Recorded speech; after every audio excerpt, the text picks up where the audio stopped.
back. This is part 3 to our watching of this movie. If you saw us on YouTube, we saw a very cover version because of copyright reasons. Facts, evil, and covers of this and other Malayalam films. You get our Patreon or channel memberships. I'll put the link in the description below, but you can check that out. And at the end of the part, we'll talk about the movie and review it, okay? Let's finish this movie, huh? തൗഫീഖിന്റെ കേസിൽ എനിക്ക് against ആയിട്ട് നീ എന്തിനാ മൊഴി കൊടുത്തേ? എന്ന് DSP പറഞ്ഞു.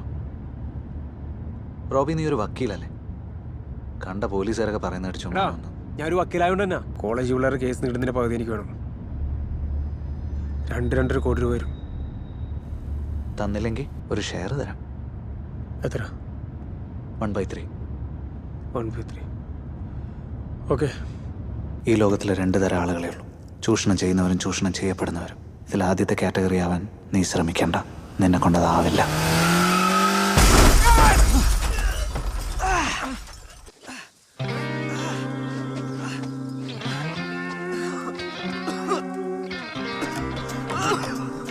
I deserve a good life with lots of happiness. Lots. Oh my god. ഇതിനെല്ലാം ലിങ്ക് ചെയ്യുന്ന റോബിൻ ബ്രെയിൻ ഡെഡ്. റോബിൻ്റെ ആക്സിഡന്റ് ക്രിയേറ്റ് ചെയ്തല്ലേ? മഴക്കാലമല്ലേ സാറേ? ഒരു പട്ടി വട്ടം ചാടിയപ്പോൾ ബ്രേക്ക് ഇട്ടാ വണ്ടി കയ്യിൽ നിന്ന് പാളി. DSP ശ്രീറാമിന് വീണ്ടും ട്രാൻസ്ഫർ കിട്ടി, ഇത്തവണ മണിപ്പൂരിലേക്ക്. Brain ഡെഡായിരുന്ന റോബിനിപ്പോൾ fully ഡെഡായി. എനിക്കെതിരെ നിന്ന സംഗമേശ്വരൻ സാർ പണിമെടുത്ത് രാജിവെച്ചു. അഡ്വക്കേറ്റ് ജ്യോതിലക്ഷ്മി കേസും തോറ്റു, കല്യാണവും മുടങ്ങി. അല്ല, മുടങ്ങി. MLA രേഷ്മ ജോർജ് അവരുടെ ഭർത്താവിനെ കൊണ്ട് മെർക്കുറി ഹോസ്പിറ്റലിന്റെ ഷെയർസ് എനിക്ക് എഴുതി തന്നു. She is A true leader. I think I love her. എനിക്ക് കർമ്മയിൽ വിശ്വാസമുണ്ട്. വിശ്വാസം നല്ല ഇങ്ങനെ ഊമ്പി തിരിഞ്ഞിരിക്കുമ്പോൾ എന്തെങ്കിലുമൊക്കെ ആലോചിച്ച് സമാധാനിക്കാലോ. മോണോപ്പൊളി അത് വേണ്ട വക്കീലേ. അങ്ങനെ വന്നാൽ പിന്നെ വക്കീൽ പറയുന്നത് ഞാൻ കേൾക്കേണ്ടി വരും. അത് ശരിയാവില്ല. Doctor, welcome to Mukundan Unni associates.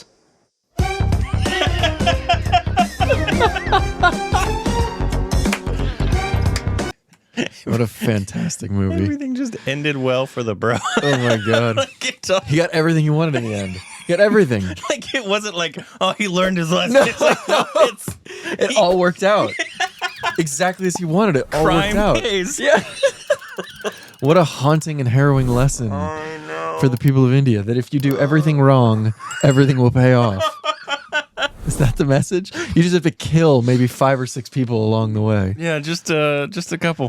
What'd you think? Oh my god! I mean, the movie was so good. It was so entertaining, and it was so captivating, and it was fun, and it was funny, and it was the dialogue was well written, and I thought that the film was like shot really in a captivating and engaging way. And you can tell, as you said, he was an editor previously. I think that really shows.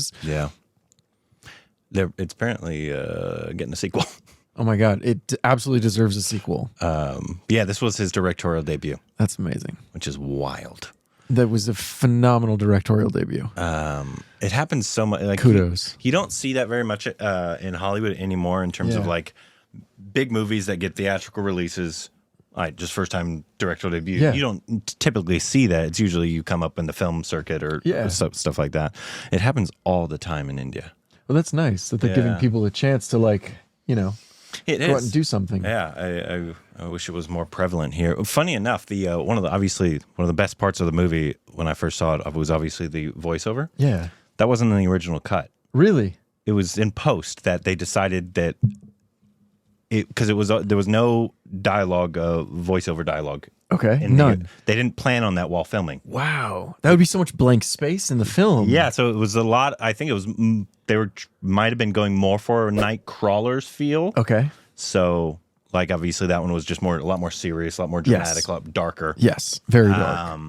And so I'm guessing when they saw it, they were like, "This could be more." Yeah. And I 100% agree. It's an absolutely ridiculous that it wasn't pre-planned out. It's like you think that looking at it, it's like that was always the choice for him, because that if you don't put that voiceover in it, it changes the complexity of the film entirely. Yeah, because then it becomes much less lighthearted, and it becomes too it becomes like too villainous in that sense, like Nightcrawler, but like different. This guy's killing too many people to not have it be a dark comedy. Yeah, there's a real like dark comedy aspect to having the voiceover there. And it gives him a big time narcissist.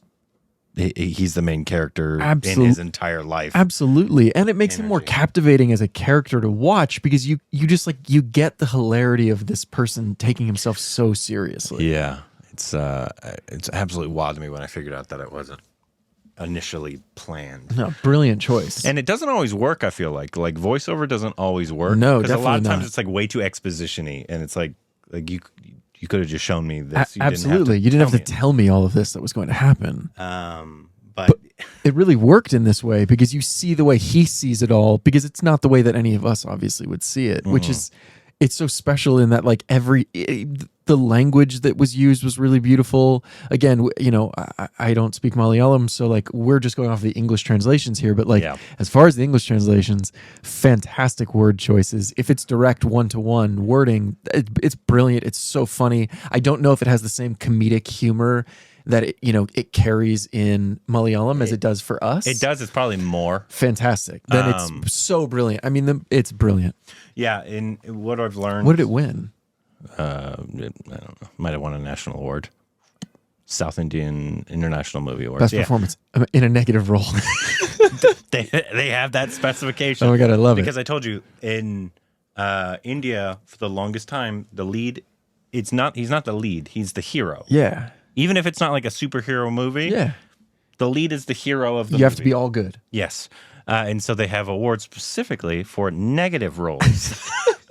It's wild because you don't make that specification in Hollywood at all. No, definitely not. The Joker was nominated for supporting actor, Yeah. or I'm guessing Jared Leto. Not Jared Leto.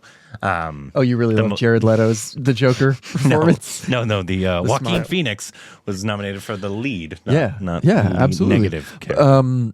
Javier, who was No Country for Old Men, who won the Oscar. Yeah, that was One of the greatest, Javier, one of the greatest TV or film villains of all time. Daniel Day-Lewis and everything exactly he's ever been in. But yeah, and how was the in the what you know of law, because the law is different in India. So, what are you in this kind of law at all, or no? No. What's Dylan not in? What is Dylan in? Dylan practiced and studied IP law, and now I believe has transferred in-house somewhere. I know he's in-house. I don't know that he's doing the same work anymore, but he's in-house. It's like an of counsel position is what it is when you're a specific client's attorney. Yeah. Yeah. How is it different for like? I mean, this exists in the United States. To the degree of greed, I don't know, but it would be different for sure. I'm sure, but also maybe not so different in a lot of aspects. I mean, I think that wherever there's a lot of money to be made, people will, blur the lines a bit. Let's say that. And so I think, you see advertisements for these people all the time. There's billboards all over LA for, those like eye accident lawyer or the like Joseph Imrani, all of those sorts of people that are like, they call them ambulance chasers. The people that's what they do. They chase down ambulances and they profit off of someone's pain and, trauma. Yeah. And it can be a very lucrative business. And I like what they did with it because obviously I think the director, we found out after we watched that, it was inspired by Nightcrawlers. Yeah. And I like the fact that they did something so different with it. Like you can tell that was the inspiration, but it's not a remake at all. No, not at all. Especially with the voiceover. That makes it a Absolutely. completely different film. No. And obviously it's a very different situation in India to what Jake Gyllenhaal was doing in Nightcrawler. Honestly, I saw Nightcrawlers once. I liked it, but I don't think I've ever seen it again. No, it was good. It's very dark. It's very intense. He's a photographer, right? Or what? He's like a camera guy. Guy. He's trying to get video footage right. of the accidents, of the people in the accidents. And so then he starts to, not to spoil it, but he starts to manipulate some of the circumstances That's right. that the accidents unfold in.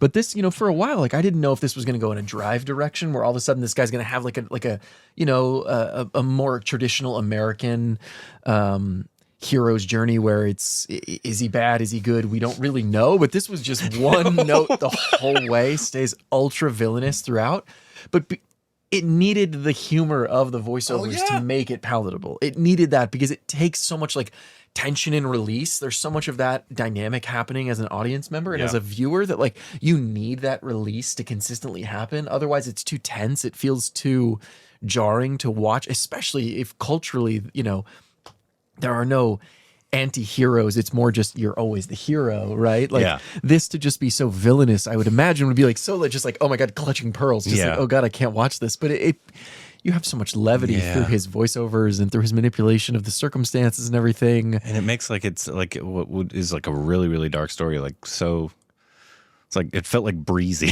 Absolutely. Like, that was such a nice movie. He just really killed a bunch of does. people. Yeah. And he's the worst person ever. But it's kind of like it's nice in that way that it like it's so outlandish that you know that it's fictional. It's fictional, excuse me. Like it's fictitious because it's so outlandish. And that's the thing that Nightcrawler does differently, where Nightcrawler feels it takes itself so seriously in a way that you feel like this could almost be real and you feel dirty watching it. You feel like you're witnessing something that you shouldn't be witnessing. Yeah. But this was so humorous that you're able to just sit back and laugh so consistently throughout it that it makes it you can't compare apples and oranges, but this is just like it's such a fun and captivating and engaging film, and I think it tells the story, this, you know, this cautionary tale in a positive way. Like it does, if and only that, you know, hopefully not too many people feel the need to like go out and start conning the system and be like, well, I mean, like I only have to kill 5 or 6 people and, you know, my grandfather included, and I'll be fine. I can get everything I ever wanted in life. But and there's so much corruption on every level, from the hospital people to the every layer to the police to the to all the of government officials, Yep. all of it. They're all in bed with one another, but also it's such great casting, right? Like you look at him and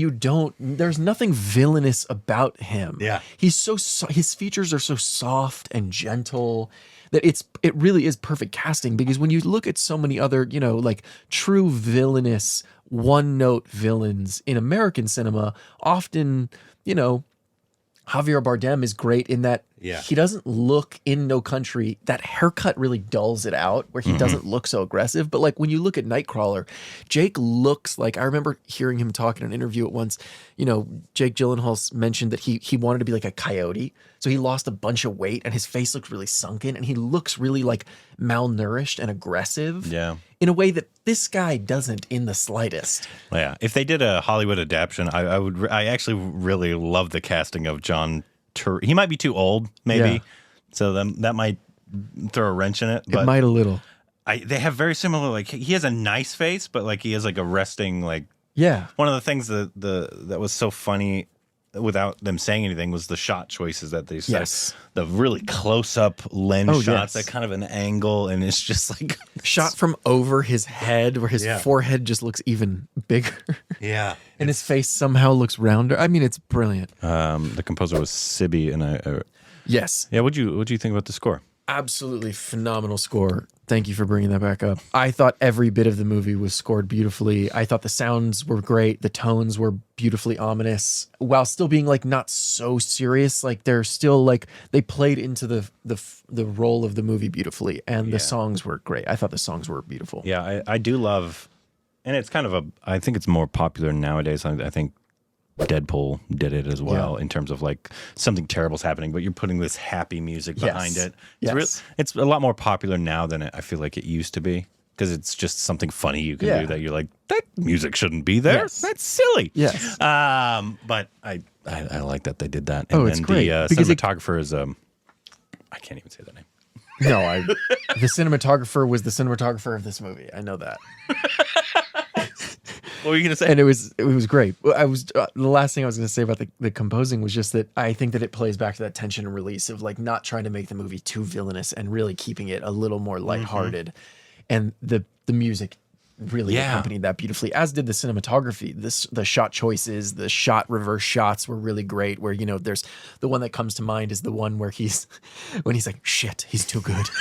And after his like junior shows up all spiffed out with his nicer mustache, and the shot reverse of him staring at him, just like glaring at him with so much hate, putting all of his focus and attention on him. But the junior, we see the reverse shot, the B shot is just him looking at himself in the mirror as if to be like he's not even concerned with the other guy whatsoever. But but the main character is so only concerned about him in that moment.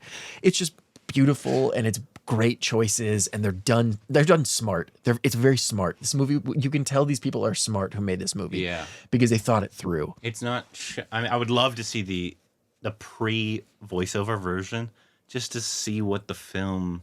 It's gonna be a completely different film. Absolutely. Oh, it'd be completely I don't know different. if you'd have like almost any humor because all the funny stuff he doesn't say out loud. Exactly. All the funniest stuff is the stuff that he says in his head. It's so funny. I mean, I guess you'd get like the dark humor if like they still put like he killed him, and then the music still played. You'd still get like the dark humor there. Yes. Of like, be like this is warped. And so much of the voiceovers were in English, no? Yep. And so that's a layer of complexity that's so funny, and that this character's inner monologue is in English is so funny to me. Yeah, that's an interesting choice that most of it was in English.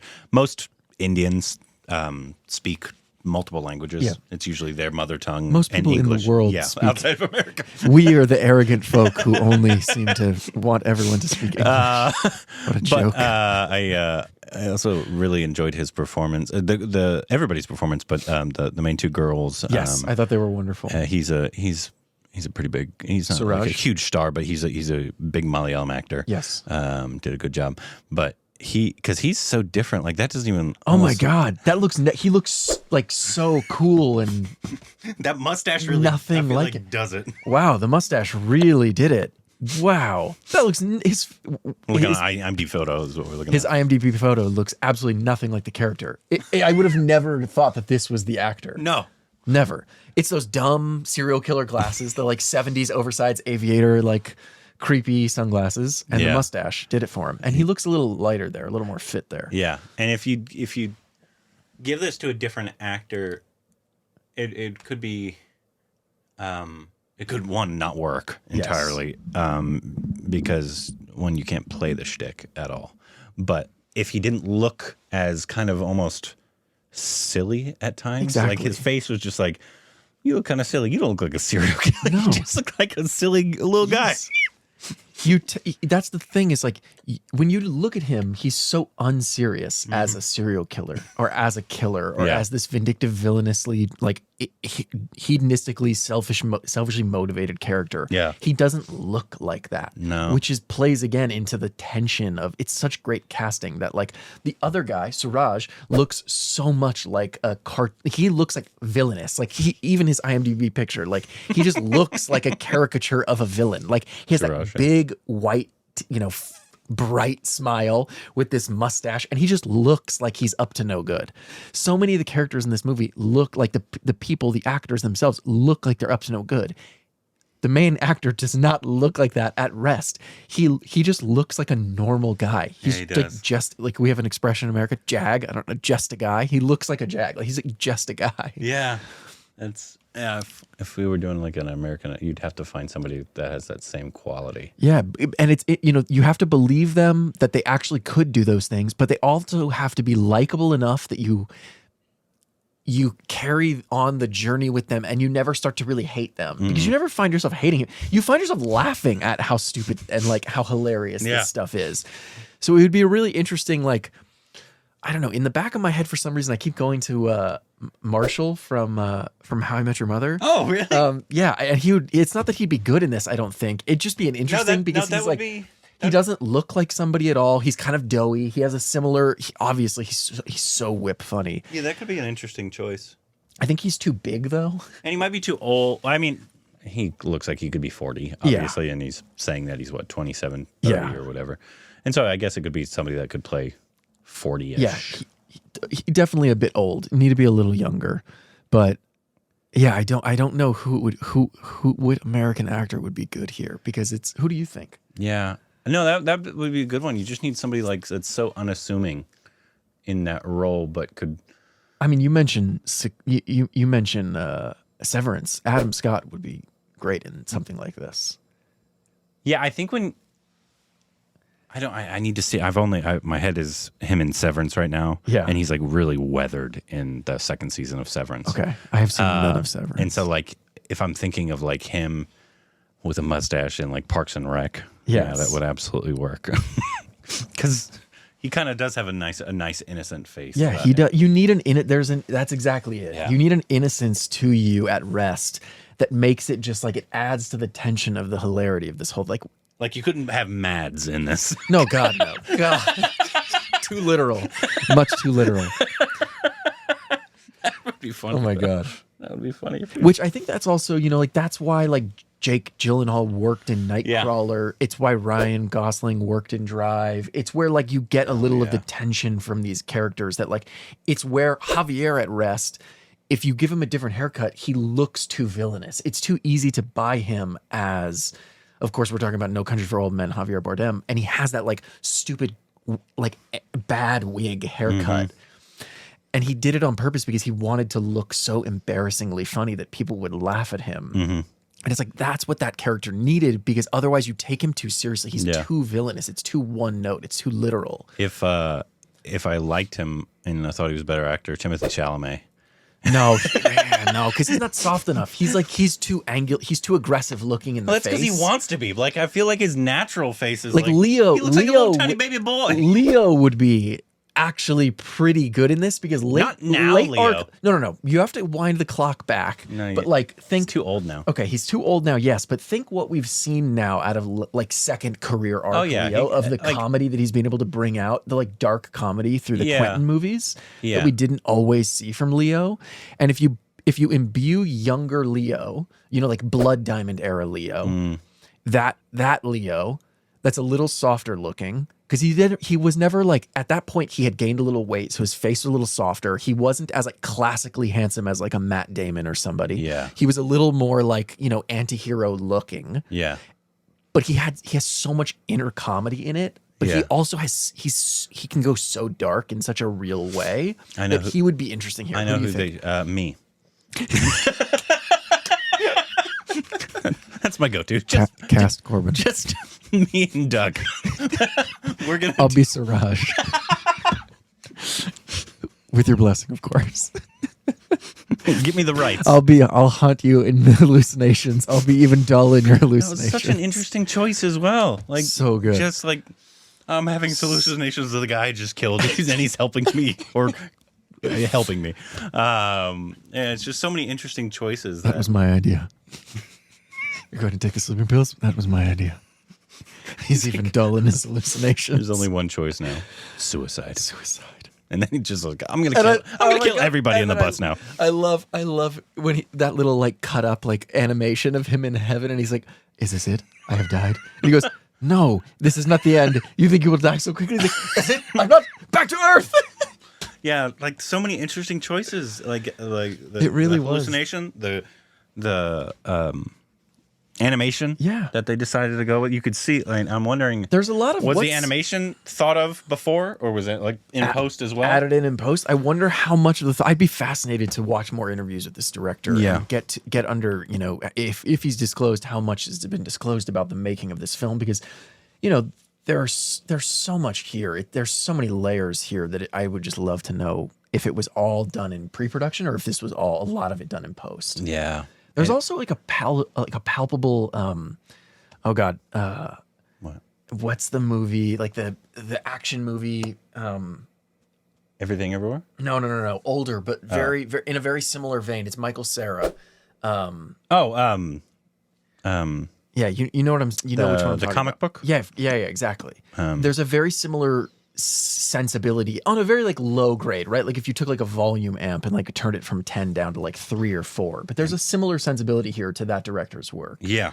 Where there's just like, it's very comedic but very dry. All of the funniest moments, when we were laughing the loudest, he had the driest of delivery. It's very like British in that way. The British delivery of it was very much so. And that director is British. Scott Pilgrim versus the World. Good Lord. And what's the director's name? I'm going so blank right now. Scott Pilgrim? Yeah. Oh no, that's Edgar Wright. Oh yeah, that's right. So very, there's like a very underlying Edgar Wright where like, you know, like when he hands him the teacup and it's like when he says like the tea's on me and he buys it, and then the transfer shot where it was up by his chin the whole way just to keep it in. It reminds me of all those Edgar Wright shots where like he's out of, like, someone's out of frame and then it's like a hand just like pops in with a phone for you, just like funny physical comedy moments that are living within the frame.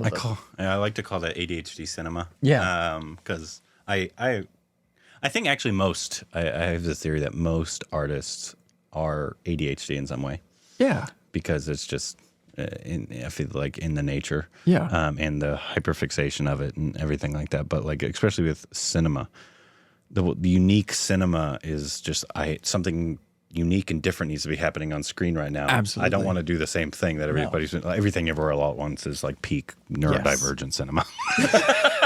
It's just like, what the hell is going on right now? Wouldn't shock me if this director or editor. Yeah. I wonder editors.